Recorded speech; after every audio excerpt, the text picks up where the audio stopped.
Chapter 63.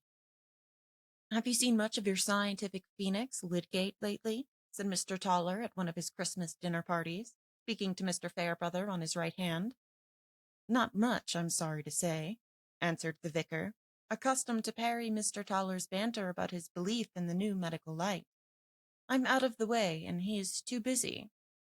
Is he?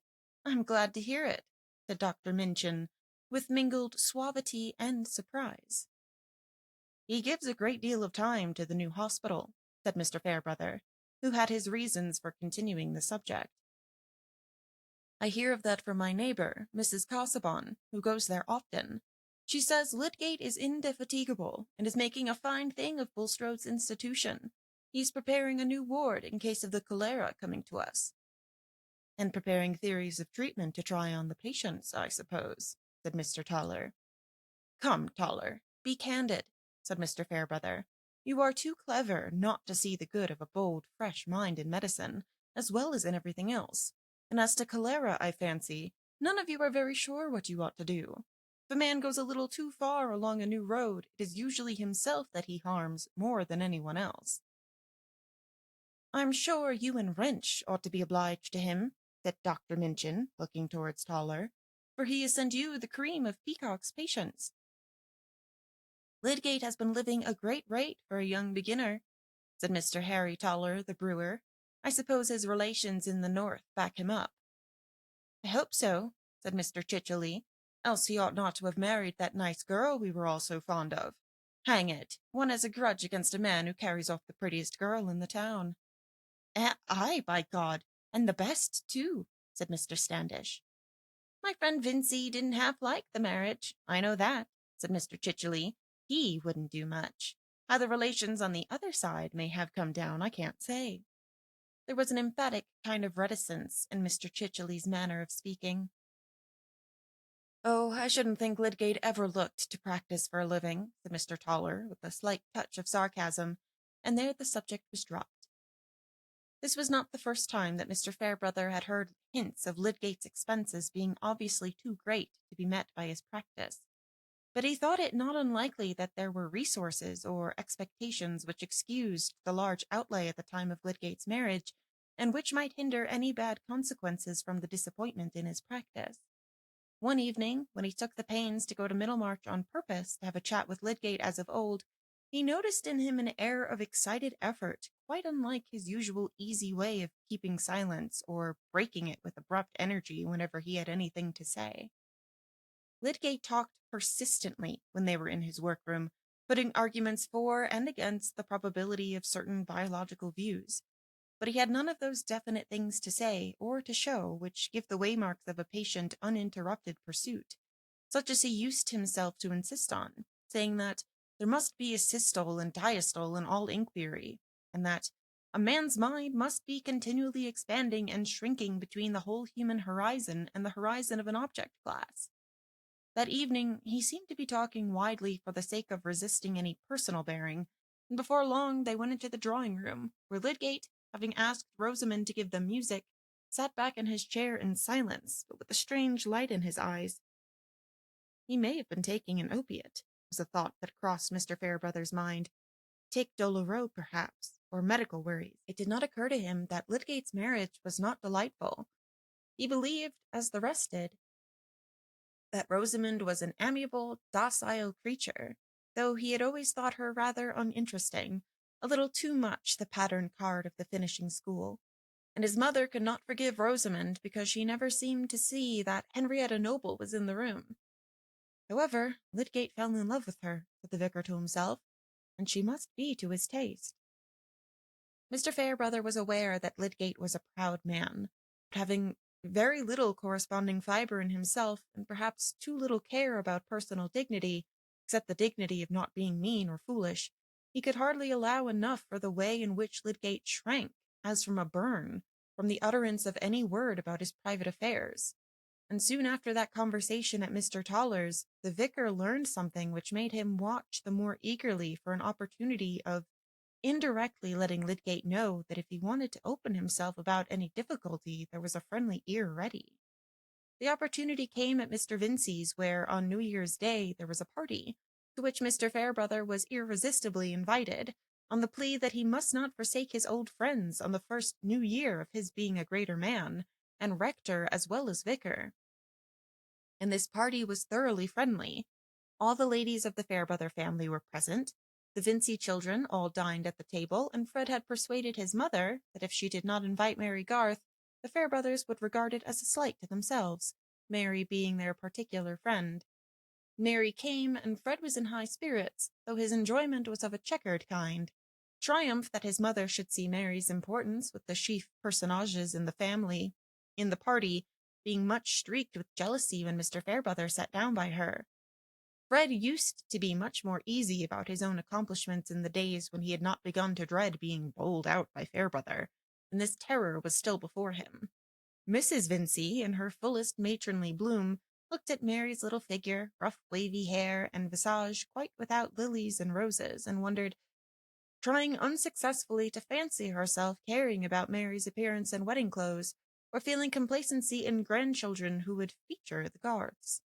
However, the party was a merry one, and Mary was particularly bright, being glad for Fred's sake that his friends were getting kinder to her, and being also quite willing that they should see how much she was valued by others whom they must admit to be judges.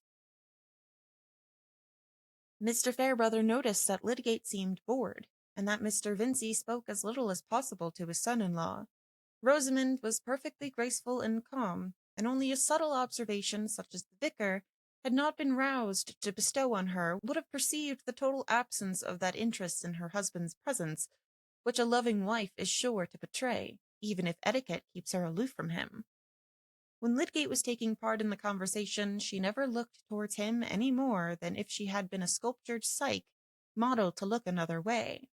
And when, after being called out for an hour or two, he re-entered the room, she seemed unconscious of the fact, which 18 months before would have had the effect of a numeral before ciphers. In reality, however, she was intensely aware of Lydgate's voice and movements, and her pretty good-tempered air of unconsciousness was a studied negation by which she satisfied her inward opposition to him without compromise of propriety. When the ladies were in the drawing-room after Lydgate had been called away from the dessert, Mrs. Fairbrother, when Rosamond happened to be near her, said, "You have to give up a great deal of your husband's society, Mrs. Lydgate." "Yes, the life of a medical man is very arduous, especially when he is so devoted to his profession as Mr. Lydgate is," said Rosamond, who was standing and moved easily away at the end of this correct little speech. "It is dreadfully dull for her when there is no company," said Mrs. Vincey, who was seated at the old lady's side. "I'm sure I thought so when Rosamond was ill and I was staying with her. You know, Mrs. Fairbrother, ours is a cheerful house. I'm of a cheerful disposition myself, and Mr. Vincey always likes something to be going on. That is what Rosamond has been used to. Very different from a husband out at odd hours and never knowing when he will come home, and of a close, proud disposition, I think." Indiscreet, Mrs. Vincey did lower her tone slightly with this parenthesis, but Rosamond always had an angel of a temper. Her brothers used very often not to please her, but she was never the girl to show temper. From a baby she was always as good, and with a complexion beyond anything. But my children are all good-tempered, thank God. This was easily credible to anyone looking at Mrs. Vincey as she threw back her broad cap-strings and smiled towards her 3 little girls, aged from 7 to 11. But in that smiling glance she was obliged to include Mary Garth, whom the 3 girls had got into a corner to make her tell them stories. Mary was just finishing the delicious tale of Rumpelstiltskin, which she had well by heart, because Letty was never tired of communicating it to her ignorant elders from a favorite red volume. Louisa, Mrs. Vincey's darling, now ran to her with a wide-eyed, serious excitement, crying, "Oh, mamma, mamma, the little man stamped so hard on the floor he couldn't get his leg out again." "Bless you, my cherub," said mamma. "You shall tell me all about it tomorrow. Go and listen." And then, as her eyes followed Louisa back towards the attractive corner, she thought that if Fred wished her to invite Mary again, she would make no objection, the children being so pleased with her. Presently the corner became still more animated, for Mr. Fairbrother came in, and seating himself behind Louisa, took her on his lap, whereupon the girls all insisted that he must hear Rumpelstiltskin, and Mary must tell it over again. He insisted too, and Mary, without fuss, began again in her neat fashion, with precisely the same words as before. Fred, who had also seated himself near, would have felt unmixed triumph in Mary's effectiveness if Mr. Fairbrother had not been looking at her with evident admiration, while he dramatized an intense interest in the tale to please the children. "You will never care any more about my one-eyed giant, Lou," said Fred at the end. "Yes, I shall. Tell about him now," said Louisa. "Oh, I dare say. I am quite cut out. Ask Mr. Fairbrother." "Yes," added Mary, "ask Mr. Fairbrother to tell you about the ants whose beautiful house was knocked down by a giant named Tom, and he thought they didn't mind because he couldn't hear them cry or see them use their pocket handkerchiefs." "Please," said Louisa, looking up at the vicar. "No, no. I am a grave old parson. If I try to draw a story out of my bag, a sermon comes instead." "Shall I preach you a sermon?" said he, putting on his short-sighted glasses and pursing up his lips. "Yes," said Louisa, falteringly. "Let me see, then. Against cakes. How cakes are bad things, especially if they are sweet and have plums in them." Louisa took the affair rather seriously, and got down from the vicar's knee to go to Fred. "Ah, I see it will not do to preach on New Year's Day," said Mr. Fairbrother, rising and walking away. He had discovered of late that Fred had become jealous of him, and also that he himself was not losing his preference for Mary above all other women. "A delightful young person is Miss Garth," said Mrs. Fairbrother, who had been watching her son's movements.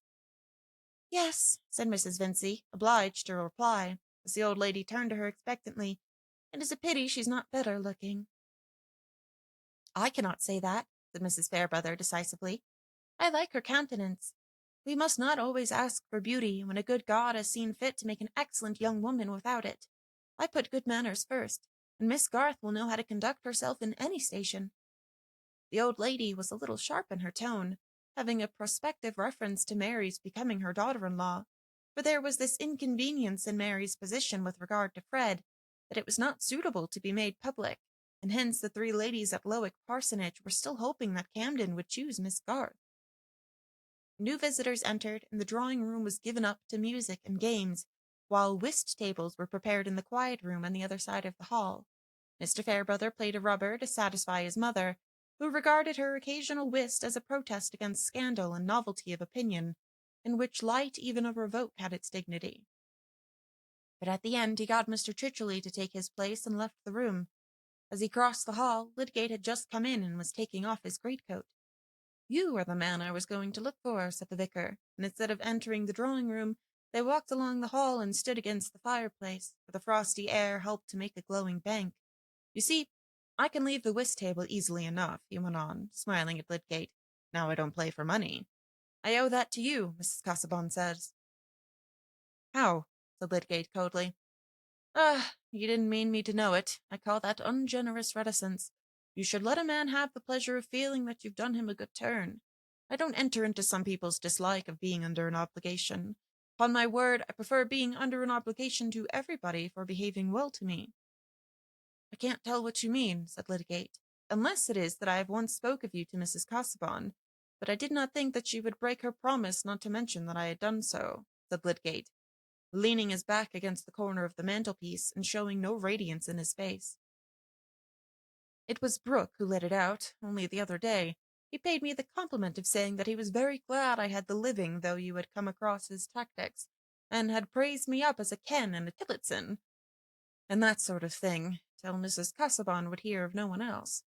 "Oh, Brooke is such a leaky-minded fool," said Lydgate contemptuously. "Well, I was glad of the leakiness, then. I don't see why you shouldn't like me to know that you wish to do me a service, my dear fellow, and you certainly have done me one. It's rather a strong check to one's self-complacency to find how much of one's right doing depends on not being in want of money. A man will not be tempted to say the Lord's Prayer backward to please the devil, if he doesn't want the devil's services. I've no need to hang on the smiles of chance now." "I don't see that there's any money getting without chance," said Lydgate. "If a man gets it in a profession, it's pretty sure to come by chance." Mr. Fairbrother thought he could account for this speech, in striking contrast with Lydgate's former way of talking, as the perversity which will often spring from the moodiness of a man ill at ease in his affairs. He answered in a tone of good-humored admission. There's enormous patience wanted with the way of the world, but it is the easier for a man to wait patiently when he has friends who love him and ask for nothing better than to help him through, so far as it lies in their power. Oh, yes, said Lydgate, in a careless tone, changing his attitude and looking at his watch.